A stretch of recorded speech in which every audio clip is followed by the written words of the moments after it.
my college, my dream, my life.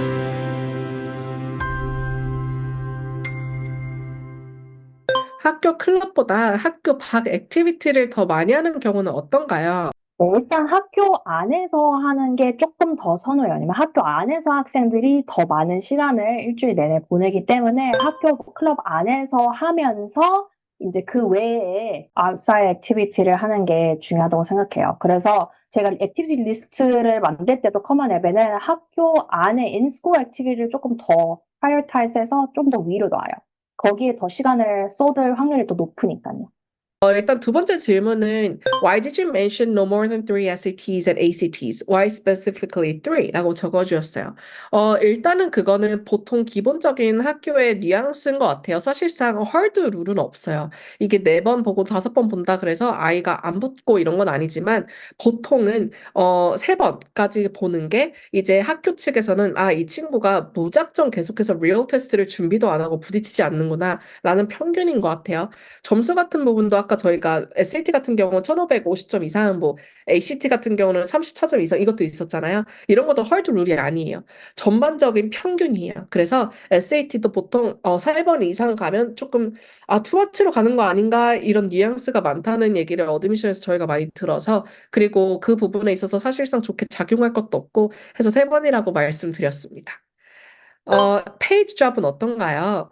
페이잡도 굉장히 좋은 게 이제 학교들이 보는 크라이테리아 중 하나가 워크도 있어요. 그래서 어디든 가서 내가 또다시 이제 학업 외에 내가 더 뭔가를 시간과 노력을 했다는 게 보여지는 게 너무 좋고요. 일단 페이잡을 함으로써 학생들이 소셜 스킬이나 사회적인 스킬을 얼마나 많이 배우겠어요. 정말로 간단한 조그마한 진짜 옆에 맥도날드 가서 파트타임 하는 것도 굉장히 좋은 경력이니까 만약에 시간이 되신다면 하면 좋고요. 시간이 없으시다면 엄청난 파열일은 아닌 것 같아요. 왜냐면 학생들이 이미 이것만 해도 지금 제가 추천한 것만 학생이 해도 아마 시간이 없을 예정이기 때문에 할 수 있다면 저는 굉장히 추천드립니다. 네.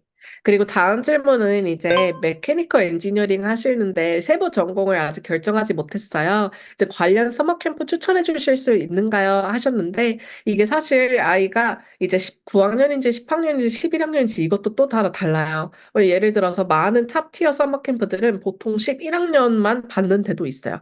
그래서 이제 세부적인 걸 좀 봐야 될 텐데요. 메케니컬 엔지니어링이다라고 보통 하면 메케니컬 엔지니어링만 들어가는 이제 서머 캠프들이 흔하진 않죠. 요즘은 이제 MIT에서 하는 그 워먼스 테크놀로지 프로그램이 이제 지금은 몇 기로 스페시픽하게 올해는 잡았다고 들었는데 그거 이외에는 아이가 보통 엔지니어링 쪽이면 수학 캠프를 가는 게 가장 세이프한 것 같아요.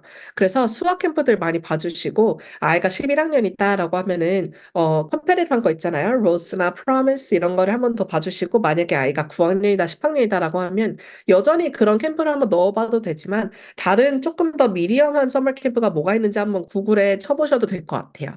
제가 하나만 추천드리자면 제가 여기 채팅에 적어드렸는데 존스 홉킨스 엔지니어링 이노베이션이라고 있어요. 이게 9학년, 10학년들은 들어가기 힘든 프로그램이긴 하지만 11학년이나 12학년들은 이제 라이징 시니어들은 더 선호하기 때문에 한번 추천드립니다. 네. 다음 질문은 아까 말씀하신 AP 개수는 학교마다 큰 차이가 있다고 볼 수 있겠죠? AP 개수, 그쵸? 어떤 학교는 많이 AP를 제공을 하고 어떤 학교는 AP를 제공을 안 할 수도 있어요. 근데 보통은 그래도 한 7개 정도는 제공을 하는 것 같아요. 그래서 보통 저희가 말씀드린 AP는 평균이고요. 만약에 학교에 AP가 없다라고 하면 아이가 셀프 스터디 해서 AP를 보는 방법도 있고요. 만약에 아이가 IB 시스템에 있다라고 하시면 AP를 분명 볼 수는 없겠지만 IB랑 AP랑 겹치는 커리큘럼 되게 많아요. 그래서 아이가 AP를 셀프 스터디에서 보는 게 큰 무리는 되지 않을 거예요. 다만 그렇게 무리해서 볼 필요는 없지만 IB는 AP가 없다는 걸 모든 아이비리그나 대학교들이 알고 있으니까요. 그래서 큰 차이는 없다고 봐야 될 것 같아요. 이게 평균적인 숫자를 저희가 말씀드린 거고 만약에 학교가 제공하지 않는다라고 하면 개인적으로 따로 공부해서 아이가 조금 더 푸시하는 것도 방법이에요. 네. 그리고 다음 거는 현실적으로 스포츠를 하는 아이들이 클럽을 여러 개 듣는 것이 어려운데요. 열심히 안 하고 발만 걸쳐주는 것을 말씀하시는 건가요? 제가 말했다시피 임팩트가 굉장히 중요하기 때문에 발만 걸쳐두신다면 의미 없는 활동으로 되겠죠? 그래서 스포츠를 하면서 어렵죠, 당연히. 클럽이나 학업을 진행하는 것도 굉장히 어려워요. 그래서 아까 말했다시피 대학교들이 스포츠를 하면서 학업도 잘하고, 스포츠를 하면서도 클럽 활동을 잘하고, 이런 학생들이 많이 선호해요. 하지만 이제 아까 말했다시피 케이스 바이 케이스예요. 그래서 만약에 이제 스포츠를 아까 말했다시피 조금 어중간하다, 아니면 엄청난 큰 업적을 낼 수가 없다, 이 스포츠에서. 그렇다면 과감히 옆으로 두시고 활동이나 학업에 더 집중하시는 게 저는 오히려 더 좋은 방법이라고 생각됩니다. 한쪽 하려는 학생이 8학년 마치고 가면 좋은 서머 캠프는 어떤 게 있을까요? 8학년 마치면 들어갈 수 있는 서머 캠프는 솔직히 경쟁률 높은 거는 거의 없어요. 그래서 제가 좋아하는 거는 프리-컬리지 프로그램을 가는 거예요. 학교 안에서 제공하는 오피셜한 프로그램을 가셔서 대학교 라이프도 한번 즐겨보시고 그 분야에 대해서 조금 더 익스플로어해서 배우는 그런 프로그램도 제일 적합할 것 같아요. 그래서 financially, location 이런 것도 좀 고려해 보시고 가능하신 좋아하는 대학교를 한번 가보시는 게 좋을 것 같습니다. 다음 질문은 이제 What if you take IB? How is it different from AP? And does it affect going to Ivy League classes? IB 시스템 같은 경우는 AP랑 다를 거 없어요. 요즘 좋은 고등학교도 IB로 가는 것도 많이 추세이기도 하고요. 이게 IB랑 AP랑 다를 것도 없고 IB 리그를 진학하는데도 크게 IB라고 해서 내가 불안하고 막 불리하고 이런 건 없어요.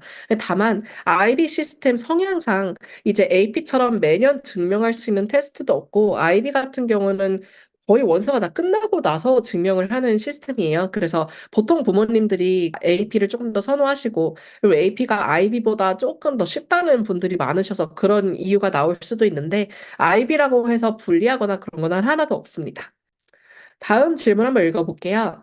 이제 아직 전공 관심이 세부적으로 정해지지 않은 경우 말씀하신 대로 9학년 때는 4-5개 정도 클럽을 조인해서 관심사와 재능을 좀 더 깊게 생각해보고 10학년, 11학년 때 보다 본격적으로 전공과 연결시켜 액티비티를 만들면 되나요? 아니면 example 학생처럼 최소한 관심도를 정해서 9학년부터 방향성 있게 액티비티 정하는 게 좋을까요?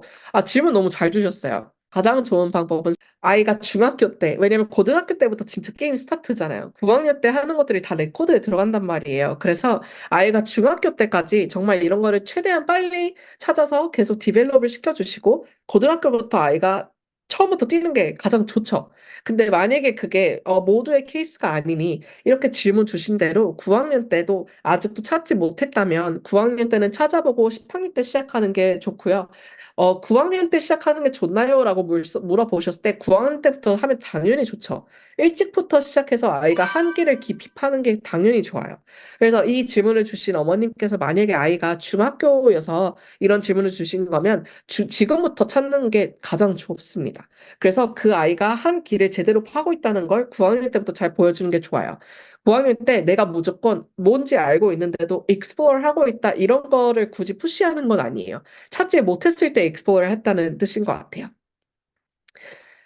그리고 이제 다음 질문은, 어워드가 개인 수상과 그룹 수상에 얼마나 차이가 있나요? 이렇게 주셨는데, 아무래도 이거는 임팩트 차이인 것 같아요. 이제 개인 수상이고 그룹 수상이고, 이게 만약에 팀으로 내셔널을 간 것과 인디비주얼로 리저널을 간 것과 차이를 두자면, 아무래도 내셔널을 간 팀이 조금 더 큰 것 같아요. 수상은 거의 인터내셔널, 내셔널, 리저널 레벨로 오르간 그 프라이리가 정해지는데, 그래서 개인 수상과 그룹 수상의 차이는 그 임팩트에 따라서 오더링을 다시 해주시면 될 것 같아요. 네, 11학년 때 좋은 캠프를 가기 위해서는 9학년 때부터 빌드업을 해나간다고 하셨는데요. 그게 무슨 말인지 잘 모르겠어요. 그럼 9학년, 10학년 때는 어떻게 서머 캠프를 준비하면 될까요? 이게 Rising Senior 때가 제일 컴플레이트한 프로그램에 많이 들어가요. 학생들이 RSI, SSP, ROS 이렇게 엄청 경쟁률 높은 프로그램에 들어가려면 그 전에부터 어떻게 준비하시면 일단 테스트 스코어 필요하시고요. 테스트 스코어이 그 시기, 어플라이 하는 시기까지 굉장히 높은 점수가 있어야 하시고, 그리고 업적이 많이 있으셔야 돼요. 예를 들면 활동을 정말로 에세이나 이런 데서 많이 쓸만한 활동들, 그게 필요하고, 또 추천서도 필요해요. 그래서 teacher recommendation, teacher relationship building은 굉장히 중요합니다. 그래서 그냥 대학교 입시를 조금 더 일찍 한다고 생각하시면 돼요. 필요한 모든 요소들이 똑같이 서머 캠프에서 요구를 하기 때문에 그런 식으로 이런 모든 프로필이 9학년, 10학년, 11학년 때 이제 꾸준히 빌드업을 하시는 게 중요합니다.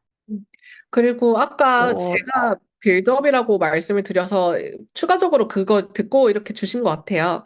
제가 말했던 빌드업은 예를 들어서 9학년 때, 10학년 때 아까 유미 대표님이 말씀하신 것처럼 이제 대학교 원서랑 되게 그 similar 비슷하기 때문에 테스트 스코어나 엑스트라커리큘러나 에세이의 깊이나 이런 것도 잘 준비가 되어야 하지만 아까 제가 말씀드렸던 요소 중 하나는 9학년 때, 10학년 때 그 학년에서 굉장히 좋은 그래도 서머 캠프를 들어가 줘야 10학년 때 그리고 11학년 때 서머 캠프 어드미션 있잖아요. 서머 캠프 어드미션이 이걸 봤을 때 이 친구가 전에 들어갔던 서머 캠프도 작용을 해요. 그래서 9학년, 10학년 때 어떤 서머 캠프를 잘 들어가냐도 굉장히 중요해서 그 서머 캠프를 차근차근 빌드해 나가야지 11학년 때 좋은 서머 캠프를 들어간다는 말씀이었어요.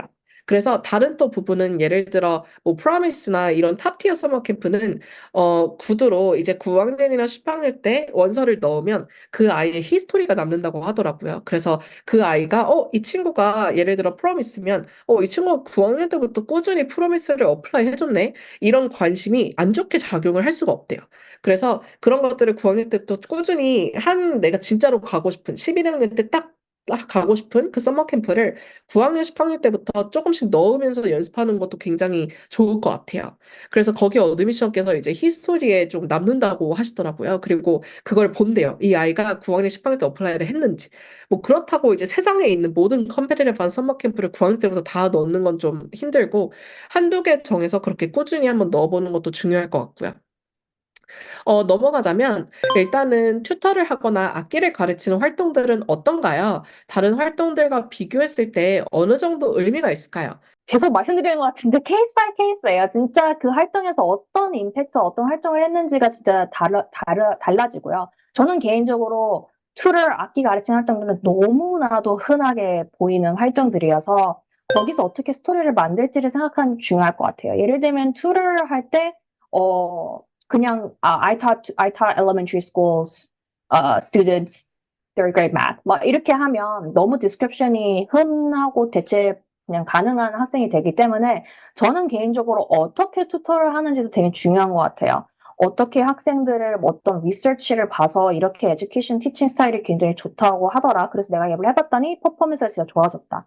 뭐 이런 식으로 스토리를 나올 수 있다던가 튜터를 어떻게 하느냐가 중요할 것 같고 아니면 누구를 위해서 하는지도 되게 중요할 것 같아요. 아니면 그게 페이드 잡이었는지도 그것도 영향력이 있을 거고 악기를 가르치는 활동도 그것도 똑같은 게 예를 들자면 저희 학생이 이제 그 하스피럴에서 맨날 학생들이 많이 연주회를 하잖아요. 근데 이 학생이 연주회를 맨날 하는데 어느 순간은 이제 웨이팅룸에서 기다리다가 어떤 이제 캔서 페이션트의 허스밴인 분이 너무 기분이 다운되신 걸 보고 이 학생은 그분 앞에서 그냥 바로 바이올린을 들고 그냥 페이션 웨이팅룸에서 연주를 하면서 얼마나 이런 감명 깊은 스토리가 서로 어떻게 이렇게 좋은 인터랙션이 있었고 얘가 어떻게 이 사람한테 다가가고 좋은 위로가 됐는지 이런 스토리가 나왔기 때문에 좋은 임팩트가 있는 활동이 됐거든요. 그래서 이런 식으로 그저 투토한다, 그저 악기 가르친다 보다는 내가 어떻게 이걸 스토리를 만들 수 있을까가 되게 중요할 것 같아요. 그냥 이 활동에서 한두 개 스토리만 나와도 솔직히 에세이나 디스크립션에는 충분히 줄 수 있기 때문에 전략적으로 이런 거를 만드시는 게 중요하다고 생각합니다. How many extracurricular should be directly related to the wanted major? It depends. 근데 저는 개인적으로 선호하는 게 진짜로 탑 15을 목표로 한다 하시면 일단 10개 정말 좋은 활동들이 있다면 절반 정도는 그 메이저과 관련되어 있는 게 좋을 것 같아요. 그리고 나머지는 뭐 뮤직, 스포츠, volunteer, summer program, internship 이런 걸로 좀 이제 커버가 될 거니까 탑 5 정도는 아니면 top 3, 4, 5 이 정도는 extracurricular이 major relevant 하면 좋을 것 같습니다. 그리고 제가 보고 있는 학교가 있는데 입시 결과가 합격자가 SAT 1400, 1490가 30%, 1500은 60%, 나머지가 10%가 400 to 1300. 학교는 20%가 어느 정도 레벨 학교인가요? 이 정도면 한탑 30에서 50 정도의 학교 아닐까요? 합격률이 20%라면 솔직히 탑 15에서 30 아닌데 요 SAT 점수를 보면 좀 낮아서 탑 30에서 50 안에도 될 것 같아요. 아이의 전공에 따라 또 달라져요. 이제 합격률이. 그래서 아이가 만약에 진짜 컴퓨터 사이언스를 하는지 많이들 하지 않는 막 anthropology를 하는지 이거에 따라서 조금 달라지는데 이 레벨을 define 하시는 부분이 acceptance rate나 SAT 점수만이라면 방금 유미 대표님이 말씀해 주신 답인 것 같은데 그렇게 define 하는 게 좀 위험해요. 그래서 여러 가지 보시고 그 학교를 선택하셔야 됩니다.